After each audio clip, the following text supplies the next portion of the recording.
If you haven't filed your taxes or you've kind of fudged the numbers a little bit, I have bad news for you, and that is that the IRS is essentially coming for us. And it's not just us, it's actually all the different centralized exchanges that we've used that are essentially going to feed the IRS all of our information, every single transaction, every single buy, every single sell, and there's really no getting around it. So we need to make sure that you are protected as much as possible. And to do that, we're going to go through this new 1099 DA form, which is for all of the crypto investors from 2025 moving forward. Now, this is the official website of the IRS, and you can see that it's pretty cumbersome. There's a lot of information, and if we really tear through this, we should be done in less than 2 hours, maybe an hour and a half.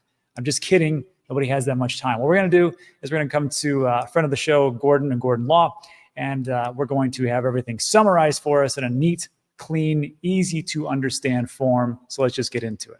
So the first thing is this. What does this mean for someone who has either never filed for their taxes or they've kind of been a little bit light on the numbers and said, yeah, we'll get to it at some point? Well, now this is what is happening if you weren't reporting every single year. Once brokers, and of course brokers are the people from the centralized exchanges that are responsible for getting the information like the KYC and AML, everything that you have to put into these exchanges to actually be able to buy and sell crypto. Once brokers start sending Form 1099 DA, the IRS will likely uncover anyone who has not historically reported their digital asset activity properly on their tax returns. If you believe you fall in this category, contact an attorney. Because it's important that if you don't do this, you're at risk for a crypto tax audit or a criminal tax investigation. Several proactive measures you consider if you have previously unreported crypto, and these options include a ton of those things. But just as a little recap here, you say, not a big deal as far as like a little tax fudging. Well, it's a big deal for like Wesley Snipes back in 2008. He skirted the law, and he was responsible for $7 million because he didn't report, and they sent him to jail for 3 years. Ja Rule, he was under investigation, and he had to pay $1.1 million of back taxes, and he was in jail for 2 years. And the legend, Pete Rose from baseball, he only had a $354,000, and they stuck him in jail for 5 months. And then, of course, my favorite, Willie Nelson, who owed $16.7 million to the IRS with interest. They cut a deal for only $6 million, and for him to pay that off, he put out a record titled "The IRS Tapes Who Will Buy My Memories," which paid for his back taxes. Now, I don't know if you have a country music career, but if you don't, let's just take care of this now so we don't have any problems. So this, of course, is the ultimate resource for 1099 DA, and we already talked about what is this form. It is officially titled the Digital Asset Proceeds from Broker Transaction. It's the first tax form created by the IRS specifically for ours truly. Digital asset transaction and digital asset are people who dabble in buying and selling of digital assets. Part of the regulatory effort is to enhance tax compliance in the rapidly growing digital asset market. So that sounds pretty interesting, but this is how I see it. This is actually from Reddit. And they said, this is what's happening. Your crypto exchange is about to rat you out. I couldn't have said any better, to the IRS with this 1099 DA thing. And starting in 2026, actually it's 2025. Every single exchange is going to send the IRS a detailed report of all your crypto trades. So all your crypto trades from 2025, and then in 2026, it is correct. They're going to send this to the IRS and go, hey, did you know that Pete bought $10,000 worth of XYZ coin? Yeah, just let you know, want to know that because we're just doing our part. So if you've ever moved crypto between wallets or exchanges, and who hasn't, your 1099 DA is probably going to be totally wrong. This is why. Or here's an example. You buy one Bitcoin in Coinbase for 30K, you move it to your ledger, then you move it over to Kraken when it's at 50K, and you made 20,000 profit, right? No. Kraken doesn't know you originally paid 30,000 for that Bitcoin. So your 1099 is going to show proceeds of 50,000, and it's going to be all messed up. And this could trigger unprecedented crypto tax audit. So you have to be aware that you have to make sure that the IRS understands what you did and not just rely on the 1099 DA that they're going to send in. Now, here's the difference between, say, before 2025 and 2024 and below is the old form. And it didn't really do anything. I mean, it was a little bit from the exchanges. This is the 1099K. And in box 1 through 4, they would show the gross amount of payments and the total transactions, 25,000. Number of payment transactions, federal income tax withheld, always 0. And then there was a monthly breakdown of gross amounts, 3,000, 2,000, 10,000, 20,000. But this did not include purchases amounts, cost basis, or gains and losses. You could just say, yeah, I spent 25,000, but then it collapsed and it all went to 0, so I owe you nothing. Or you just fudge the numbers and say, you know what, I only made like 2,000, so on the capital gains, I only owe you $100 or whatever it was. So there's a big difference between the 1099-K and what they're actually sending in now, which has all of the information. Anyhow, so what's next? Reports in effect as of January 1st, 2025. All your 2025 trades are there.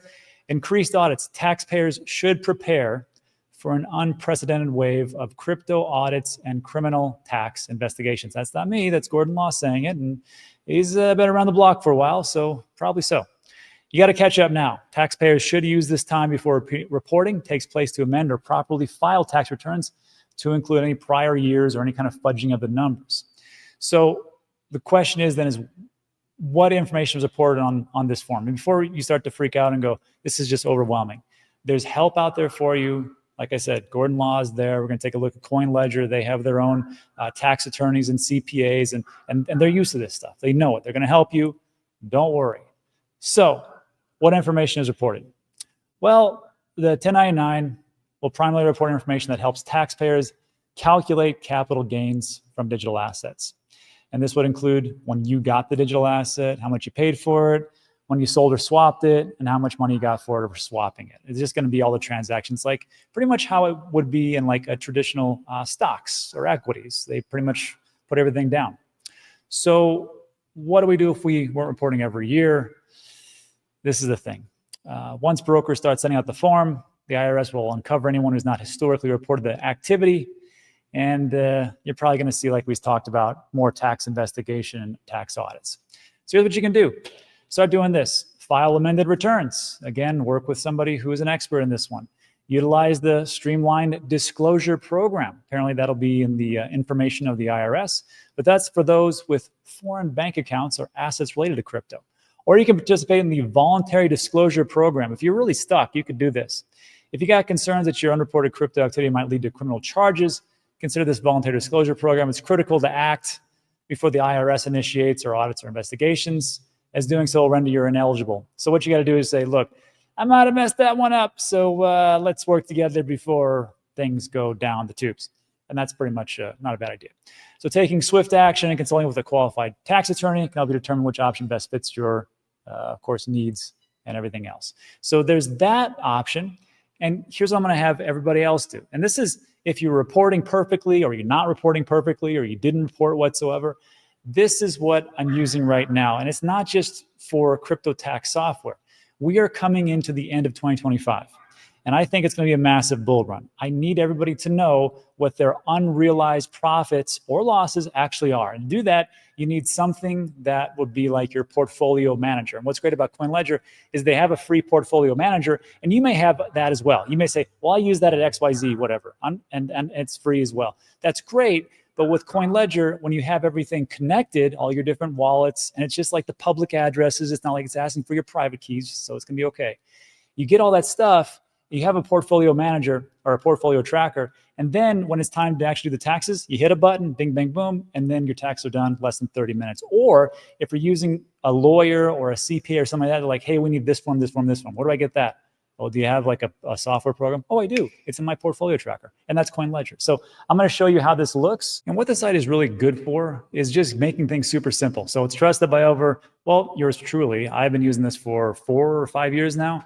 Trusted by over 700,000 crypto investors, and it works pretty easily. Just essentially, you are connecting an API, which is read-only. They're not asking for any private keys, something like that, to actually link into your exchanges so it can pull all the data. Or if you want to just download spreadsheets and upload, you can do that too. You can save a ton of time. I think time is money. Easily import data, export file with ease. Also, if you use TurboTax, you can integrate with them and then you just ship it over. It's international tax reporting. It's not just for the United States. It's all different countries that where you have to pay taxes. And then the big thing, and I think this is pretty big for all of us, is that on the very bottom right-hand corner, it says here, find a crypto tax expert. When I click on that, this will be all the people like, Andrew Gordon, which we took a look at his website, Jordan Bass, Matthew Wald, all these people that are either CPAs or tax-specific CPAs or lawyers for digital assets, and they already have experience in the field. So there is no shortage of help out there if you choose to go that route. So what I like to do is just jump in and just show you how easy this is to integrate, and it's quite simple.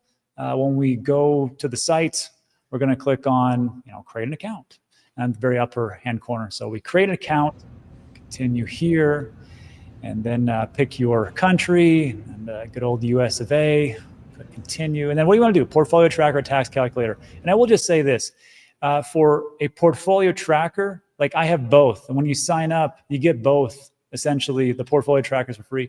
For the tax reports, you can still look at them. If you want to run the report, there is cost involved, but it's $100, $79, somewhere around there, and we'll take a look at that. But I just use both of them. It makes a lot of sense for me. So which platform are you using? I use Coinbase and MetaMask, a whole host of others. And don't worry if you don't click on all of them. You can add them in later. So we're going to check the inbox and for a code, so you can verify yourself. So then we come in here, and now this is interesting. This is again where we're going to import stuff from Coinbase. Now I personally don't use Coinbase anymore. I just use Kraken, but for last year I did, so I'm going to have to import from Coinbase, and it's going to say, do you allow access to this? Again, this is very important. I can't stress this. That's like the third time I said it, but this is just an auto import for an API integration of read only. So don't be nervous and say like they're going to take everything. It's just a read-only API integration. Again, if you want to download the forms, you can do it that way, but a little bit more cumbersome. It's up to you. And of course, here's all our transactions for Coinbase, which is great. You can take a look. Ooh, look at all that stuff that we may or may not have bought. And then also for MetaMask, this is even easier. It just asks you for like your Ethereum wallets, or it could ask you for your Solana wallets, or whatever wallet that you have associated with MetaMask, and it's just your public address. You stick it in there, and then it can take a look at the blockchain and verify all these different transactions that are going on. And wow, there's a lot in this example. And then you can go through it. You can say, okay, well, this is the incoming, these are the outgoing, these are the charges, and just take a look at it. Again, this is great for just tracking your portfolio, and then as well as, of course, later for taxes. So that will take care of that. Now what I'd like to do is just show you what that looks like as far as with the portfolio tracker. So we have the transactions put in there, and you'll always see this when you log in. Import, transactions, tax reports, portfolio. So we have the transactions. When you click on your portfolio, till the transactions are there, it's going to tell you like, look, here's your unrealized returns. This is, on this example, we got 2.57 Bitcoin. The price today is 119, almost 120,000. Cost basis, this is nice, 22,000 per Bitcoin, or 31,000. Market valuation, unrealized return. So if you were thinking like, well, how much can I sell that would be considered a capital gains tax? That would be how much it is. And then of course, it can go through all the different transactions, so you can be aware of what you have as far as unrealized returns, and then losses if you want to do tax loss harvesting. That's another video for another time, but that is essentially it for this piece. So look, I know it's a lot of information to go over, but I just want to make sure that you're aware and to make things easy for you so you're not having stressed out. That's it for today. So look, like today's video, give it a thumbs up, consider subscribing. Everything we talk about is time sensitive. Thanks so much for stopping by. I do appreciate you, and I'll see you on the next one.